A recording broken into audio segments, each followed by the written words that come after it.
Hello students, कल के video में हमने जो टॉपिक्स पढ़े थे वो थे electric potential due two point charge. उसके बाद में हमने इलेक्ट्रिक पोटेंशियल निकाला था डाइपोल की वजह से एक जनरल पॉइंट पर। उसके बाद फिर हमने एक रिलेशन निकाला इलेक्ट्रिक पोटेंशियल और इलेक्ट्रिक फील्ड के बीच में। उसके बाद इक्विपोटेंशियल सरफेस और उसकी कुछ प्रॉपर्टीज़ हमने पढ़ी। आज का जो वीडियो है वो है इलेक्ट्रिक पोटेंशियल एनर्जी पर। बहुत इम्पॉर्टेंट टॉपिक है इलेक्ट्रिक पोटेंशियल एनर्जी। पहले इसकी डेफिनेशन को समझ लेते हैं, उसके बाद इसके लिए एक फॉर्मूला ड्राइव करेंगे। देखिए, जहाँ भी टर्म पोटेंशियल एनर्जी आती है वो पोटेंशियल एनर्जी कहीं ना कहीं जो हम वर्क करते हैं वही पोटेंशियल एनर्जी होती है। जैसे 11th स्टैंडर्ड में हमने पढ़ी थी ग्रेविटेशनल पोटेंशियल एनर्जी। तो वो ग्रेविटेशनल पोटेंशियल एनर्जी क्या होती थी कि अगर हम किसी बॉडी को ग्राउंड से ऊपर उठाते थे, तो जब ग्राउंड से ऊपर उठाया तो h हाइट तक उठाने में उस बॉडी को उठाने में कितना वर्क करना पड़ रहा था, वही वर्क उसकी ग्रेविटेशनल पोटेंशियल एनर्जी की फॉर्म में स्टोर हो जाया करती थी। ठीक वैसे ही एक होती थी इलास्टिक पोटेंशियल एनर्जी। कोई एक स्प्रिंग था, उस स्प्रिंग को हम खींचते थे। स्प्रिंग को खींचने में जो भी रीस्टोरिंग फोर्स के अगेंस्ट वर्क करना पड़ता था, वही वर्क उस स्प्रिंग में in the form of elastic potential energy store हो जाया करता था। ठीक है, वैसे ही यहां पर एक टर्म है electric potential energy. Electric potential energy भी वही वर्क होगा। मतलब कि अगर हमें कुछ पॉइंट चार्जेस का एक सिस्टम फॉर्म करना है, 2 पॉइंट चार्जेस का या 3 पॉइंट चार्जेस का या 4 पॉइंट चार्जेस का या कितने भी पॉइंट चार्जेस का, अगर वो चार्जेस बहुत ज़्यादा डिस्टेंस पर हैं, इनफाइनाइटली लॉन्ग डिस्टेंस पर हैं और इतनी डिस्टेंस पर हैं कि वो एक दूसरे को इंटरैक्ट नहीं कर रहे हैं, तो ऐसे चार्जेस को इकट्ठा करने में जो हमें वर्क करना पड़ेगा, इकट्ठा करने का मतलब उन चार्जेस को मिला करके कोई सिस्टम फॉर्म करने में जो वर्क करना पड़ेगा, उसको हम इलेक्ट्रिक पोटेंशियल एनर्जी उस सिस्टम की कहेंगे। ठीक है ना।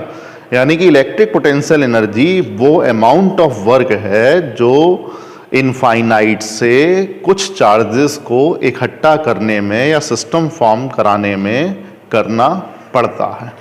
ठीक है, बहुत सिंपल।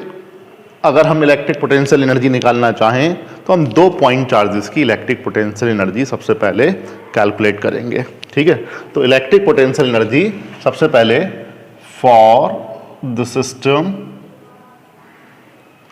Of 2 point charges.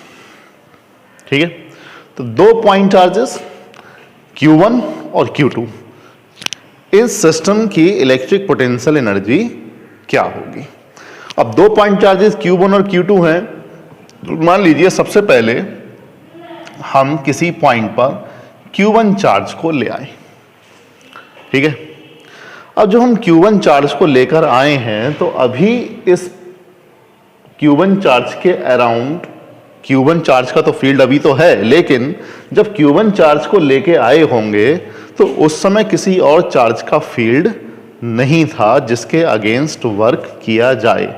ठीक है ना। इस तरह से आप समझ सकते हैं। मान लीजिए ये Q1 चार्ज है यहाँ पर और ये Q2 चार्ज है यहाँ पर। इनफाइनाइट डिस्टेंस है, कोई आपस में इंट्रैक्शन नहीं है। अब हम सबसे पहले ये Q1 चार्ज यहाँ पर ले आए। ठीक है, अभी भी ये Q1 Q2 से इनफाइनाइट डिस्टेंस पर है, कोई इंट्रैक्शन नहीं है। तो जब कोई इंटरैक्शन है ही नहीं Q2 का, तो Q1 को लाने में कोई भी वर्क नहीं हुआ होगा। ठीक है, अब Q1 के अराउंड इसका फील्ड आ गया। अब अगर हम इस Q2 चार्ज को इस Q1 के फील्ड में लाएंगे, मान लीजिए इसको हम Q1 से R डिस्टेंस तक लेकर आए, ठीक है। अब ये 2 पॉइंट चार्जेस का सिस्टम बन गया जिसमें ये दोनों चार्जेस स्मॉल r डिस्टेंस पर सेपरेट हैं, ठीक है। अब इस सिस्टम की पोटेंशियल एनर्जी निकालने के लिए एक तो हमें वर्क कैलकुलेट करना पड़ेगा Q1 को लाने में, और एक वर्क कैलकुलेट करना पड़ेगा Q2 को लाने में। नेट वर्क निकाल देंगे, वो सिस्टम की पोटेंशियल एनर्जी होगी। भाई Q1 को लाने में तो कोई वर्क करना ही नहीं पड़ा, क्योंकि Q1 को जब हम लेकर आए तो कोई इलेक्ट्रिक फील्ड नहीं था, इसलिए Q1 को लाने में W1 वर्क 0।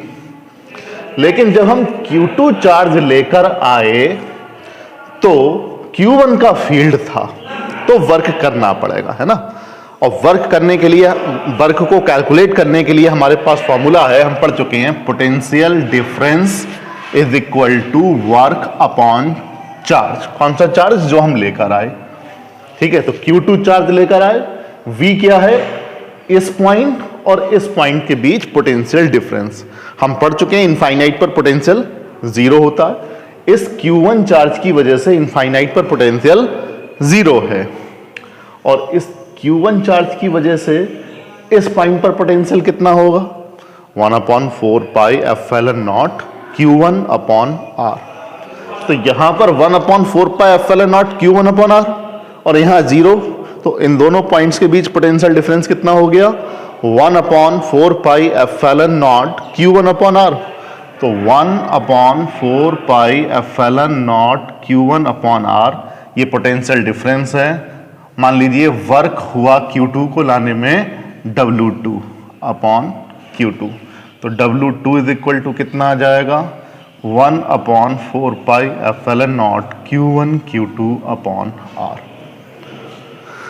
ये Q2 चार्ज को Q1 से R डिस्टेंस तक लाने में हुआ वर्क है। तो Q1 को लाने में वर्क 0, Q2 को लाने में वर्क इतना, तो टोटल वर्क कितना हो गया? Total work W is equal to W1 plus W2, that is 1/4 pi epsilon naught Q1 Q2 upon R। और यही टोटल वर्क डन इस सिस्टम की इलेक्ट्रिक पोटेंशियल एनर्जी की फॉर्म में स्टोर रहता है। तो electric potential energy of the system of 2 point charges U is equal to 1/4 pi epsilon naught Q1 Q2 upon R, ठीक है। इलेक्ट्रिक पोटेंशियल एनर्जी भी एक स्केलर क्वांटिटी है। अगर दोनों चार्जेस पॉजिटिव हैं तो सिस्टम की पोटेंशियल एनर्जी पॉजिटिव होगी, दोनों पॉइंट चार्जेस नेगेटिव हैं तो भी सिस्टम की पोटेंशियल एनर्जी पॉजिटिव होगी। लेकिन अगर एक चार्ज पॉजिटिव और एक चार्ज नेगेटिव है तो सिस्टम की पोटेंशियल एनर्जी नेगेटिव होगी। ये तो 2 पॉइंट चार्जेस की पोटेंशियल एनर्जी की बात हुई, लेकिन अगर 3 या 4 पॉइंट चार्जेस हों तब क्या होगा, उसको भी आप देख लीजिए।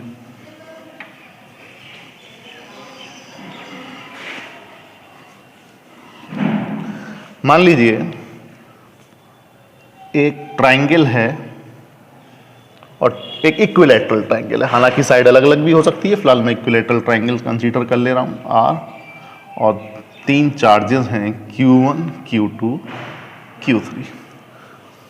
अब इस सिस्टम की पोटेंशियल एनर्जी हमें कैलकुलेट करने को आए तो हमने 2 पॉइंट चार्जेस की पोटेंशियल एनर्जी के लिए फॉर्मूला ड्राइव कर लिया था। तो हम देखेंगे 2-2 पॉइंट चार्जेस के कितने सिस्टम फॉर्म हो जाते हैं।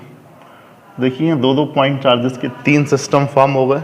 तो इन तीनों सिस्टम की अलग अलग पोटेंशियल एनर्जी निकालिए और उसका एल्जेब्रिक सम कर दीजिए। देखिए एल्जेब्रिक मैं इसलिए बोल रहा हूं क्योंकि अगर एक पॉजिटिव और नेगेटिव चार्ज है तो ऐसे सिस्टम की पोटेंशियल एनर्जी नेगेटिव हो जाएगी। जैसे यहाँ पर Q1 Q2 Q3 अगर तीनों पॉजिटिव हैं तब तो तीनों पॉजिटिव ही हैं, लेकिन अगर मैं एक चार्ज को माइनस ले लूँ, फॉर एग्जाम्पल मैंने ये Q3 वाला माइनस ले लिया। अब जरा देखिए सिस्टम की टोटल पोटेंशियल एनर्जी क्या होगी। अगर Q1 Q2 की बात करें तो K Q1 Q2 upon R, ये प्लस क्या है, ये दोनों माइनस के हो जाएंगे। इस सिस्टम की पोटेंशियल एनर्जी माइनस की, क्योंकि एक प्लस का एक माइनस का, तो माइनस का साइन आ जाएगा। K Q2 Q3 upon R, और ये प्लस ये माइनस, तो ये भी माइनस हो जाएगा। K Q1 Q3 upon R, ये इस सिस्टम की नेट पोटेंशियल एनर्जी होगी। ठीक है, अगर 4 पॉइंट चार्जेस हों तब क्या होगा? 4 पॉइंट चार्जेस का भी देख लीजिए। अगर 4 पॉइंट चार्जेस हैं,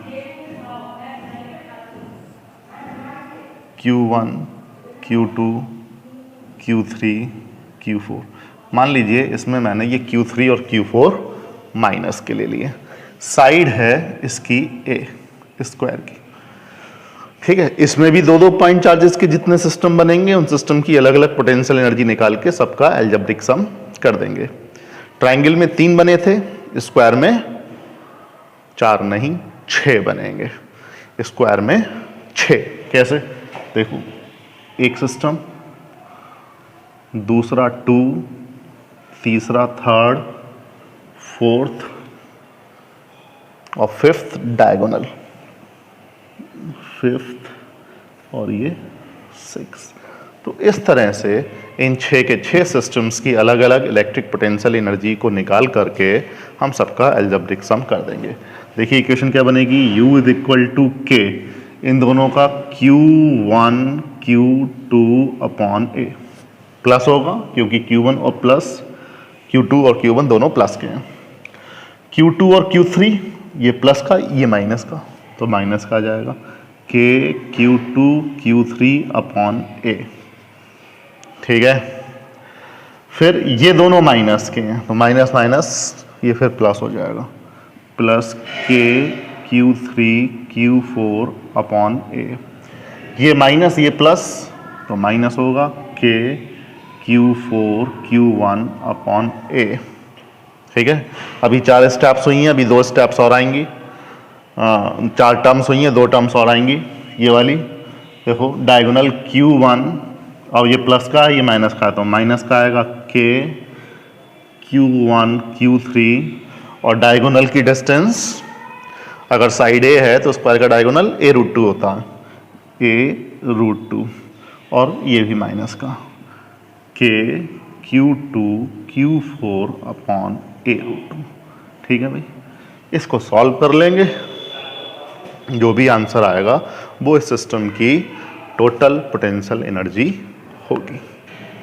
ठीक है, तो इस तरह से अगर 2 पॉइंट चार्जेस हैं तो हम उसकी पोटेंशियल एनर्जी निकाल सकते हैं, 3 पॉइंट चार्जेस हैं तो हम उस सिस्टम की पोटेंशियल एनर्जी निकाल सकते हैं, 4 पॉइंट चार्जेस हैं तो भी हम सिस्टम की पोटेंशियल एनर्जी इस तरह से निकाल सकते हैं।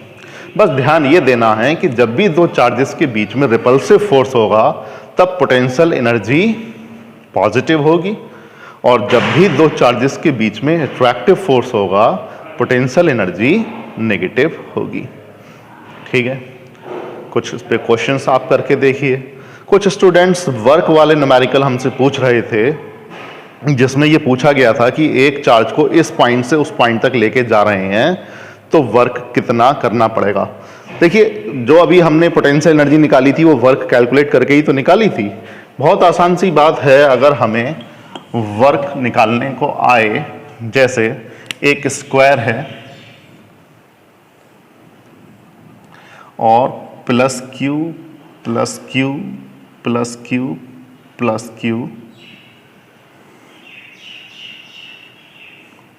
और ये सेंटर है, मान लीजिए A B C D और ये पॉइंट O है।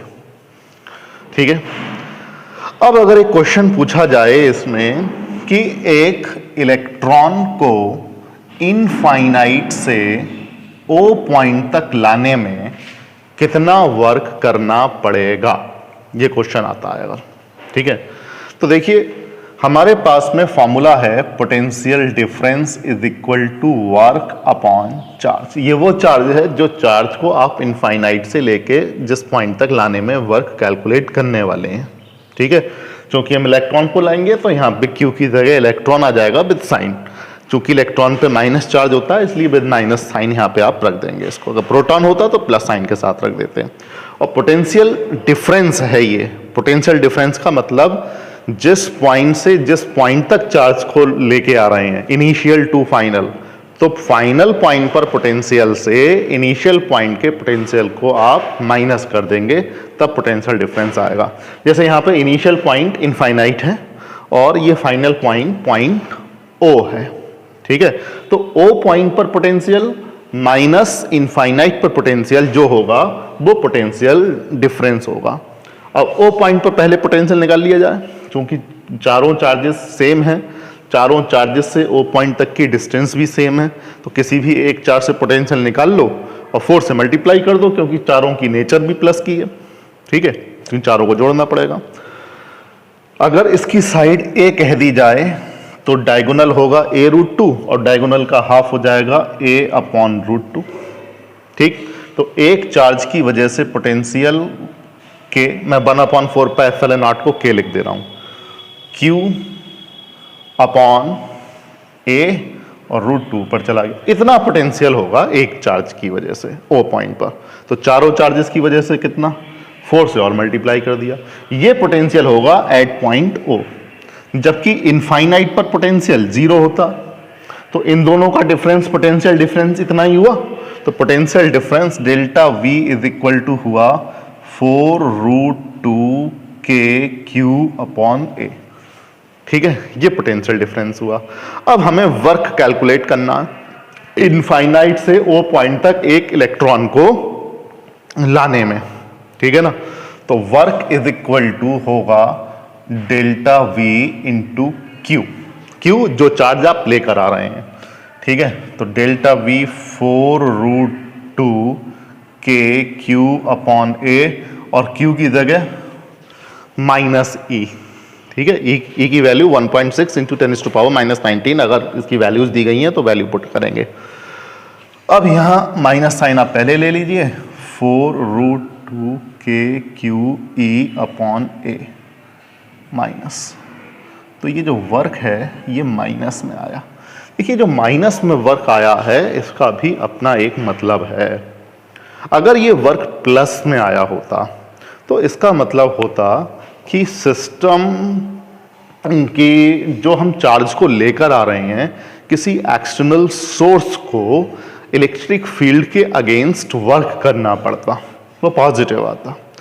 चूंकि हम इलेक्ट्रॉन को लेकर आ रहे हैं, ठीक है ना, तो इलेक्ट्रॉन को लाने में ये इलेक्ट्रिक फील्ड ही वर्क कर रहा है, क्योंकि इलेक्ट्रिक फील्ड इसका पॉजिटिव चार्जेस है ना, तो पॉजिटिव चार्जेस खुद इस इलेक्ट्रॉन को अपनी तरफ अट्रैक्ट कर रहे हैं, यानी किसी एक्सटर्नल सोर्स को वर्क नहीं करना पड़ रहा है, बल्कि ये फील्ड खुद वर्क कर रहा है।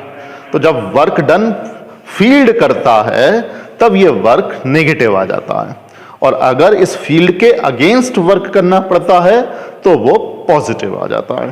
तो ये नेगेटिव साइन इस बात का इंडिकेशन है कि इस इलेक्ट्रॉन को लाने में किसी एक्सटर्नल सोर्स को वर्क करने की जरूरत नहीं है, इसका फील्ड ही इस इलेक्ट्रॉन को यहां तक ला रहा है, ठीक है ना। अगर यहां पे इलेक्ट्रॉन की जगह मान लीजिए प्रोटॉन होता, ठीक है, प्रोटॉन, और प्रोटॉन पर जो चार्ज होता है वो प्लस का ई होता, ठीक। तो यहां पर ये प्लस का ई लगा देते, तब ये W प्लस का आ जाता, जो ये कहता कि इस समय किसी एक्सटर्नल सोर्स ने इस प्रोटॉन को इनफाइनाइट से O पॉइंट तक लाने में वर्क किया है अगेंस्ट द इलेक्ट्रिक फील्ड, ठीक। तो इस तरह से हम वर्क की प्रॉब्लम्स कर सकते हैं। और इसमें अगर हम किसी चार्ज को दो ऐसे पॉइंट्स के बीच ले जाएं जहां दोनों पॉइंट्स के बीच पोटेंशियल सेम हो, ठीक है, जैसे फॉर एग्जाम्पल एक सर्किल बनाया जाए,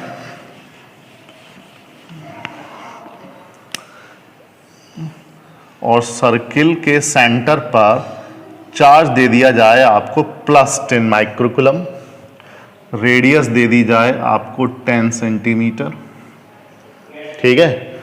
ये पॉइंट कह दिया जाए आपसे A, ये पॉइंट कह दिया जाए आपसे B, ये पॉइंट कह दिया जाए C, और ये पॉइंट कह दिया जाए D।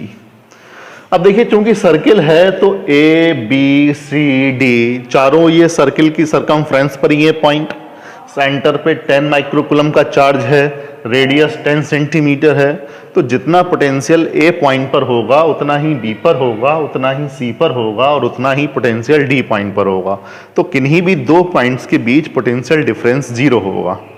अब क्वेश्चन देखिए किस तरह से आया कि एक इलेक्ट्रॉन को या एक प्रोटॉन को या एक अल्फा पार्टिकल को कोई भी चार्ज दिया जा सकता है, ए से सी की तरफ लाना है। अब घुमाने के लिए कह देते हैं वाया वी लाना है या वाया डी लाना है। ठीक है कि एक इलेक्ट्रॉन को ए से सी तक ले जाने में कितना वर्क करना पड़ेगा बाया पॉइंट बी या बाया पॉइंट डी। ठीक है, देखिए ये जो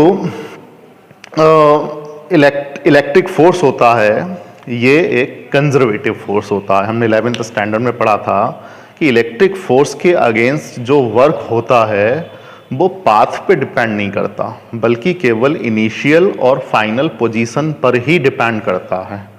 ठीक है ना, तो चाहे हम ए से सी तक बाया बी लेके जाएं चार्ज को या बाया डी लेके जाएं, अगर ए और सी के बीच पोटेंशियल डिफरेंस है तो वर्क होगा, अगर नहीं है तो नहीं होगा। ये केवल ए और सी के पोटेंशियल पर ही डिपेंड करेगा, पाथ पर डिपेंड नहीं करेगा।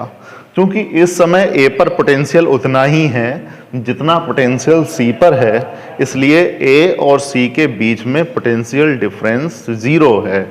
और जब पोटेंशियल डिफरेंस जीरो होगा तो फिर वर्क नहीं होगा। क्यों? क्योंकि potential difference delta V is equal to W upon charge है और W is equal to delta V into Q. जब तक पोटेंशियल डिफरेंस जीरो रहेगा तब तक वर्क जीरो रहेगा। ठीक है ना, तो ये एक प्रॉपर्टी भी थी कि पोटेंशियल सरफेस की। तो अगर वर्क कैलकुलेट करने के लिए आता है तो केवल हम इनिशियल पॉइंट पर पोटेंशियल को निकालेंगे, फाइनल पॉइंट पर पोटेंशियल को निकालेंगे चार्ज सिस्टम की वजह से, फिर पोटेंशियल डिफरेंस निकालेंगे, फिर जो चार्ज लेकर आ रहे हैं उस पोटेंशियल डिफरेंस में उस चार्ज की मल्टीप्लिकेशन करके हम वर्क कैलकुलेट कर देंगे। ठीक है, इसके आप न्यूमेरिकल कीजिए। अगर कोई दिक्कत आती है न्यूमेरिकल में तो आप मुझसे पूछ सकते हैं, कमेंट बॉक्स में कमेंट करके डाल सकते हैं, डायरेक्ट मेरे व्हाट्सएप नंबर पे मुझे व्हाट्सएप कर सकते हैं। मैं इसके डिस्क्रिप्शन बॉक्स में आपको अपना व्हाट्सएप नंबर दे दूंगा। ठीक है, और कुछ पिछली वीडियोस के भी लिंक डाल दूंगा। अगर आपने मेरी पिछली वीडियोस नहीं देखी हुई हैं तो उस लिंक पर जा कर के आप मेरी पिछली वीडियोस को भी देख सकते हैं। बहुत बहुत धन्यवाद।